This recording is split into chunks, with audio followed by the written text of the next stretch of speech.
হ্যাঁ বোন বলেন। মুসলিম মহিলারা বাইরে বের হলে বোরখা পরে।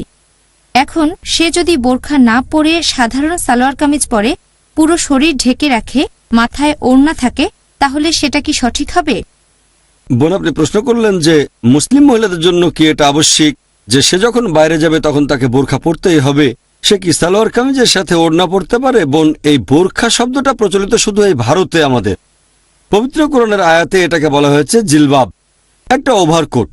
আল্লাহ পবিত্র কোরআনে বলেছেন সূরা আহজাব অধ্যায় 33 আয়াত নম্বর 59 যে হে নবী, তোমার স্ত্রী আর কন্যাদের বলো এবং মুমিন নারীদেরকে বলো বাইরে বের হলে তারা যেন চাদর দিয়ে শরীর ঢাকে।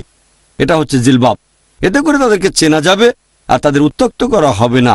সবচেয়ে ভালো যদি পরেন ওভারকোট, সেটাকে বলা যেতে পারে ওভারকোট, বলা যেতে পারে বোরখা বা এরকম কিছু। তবে আরবি শব্দটা জিলবাব। ওভারকোট বলা যেতে পারে একটা লম্বা কাপড় দিয়ে। এতে করে ইসলামিক শরিয়ার সবগুলো নিয়মকানুন মেনে চলা সম্ভব।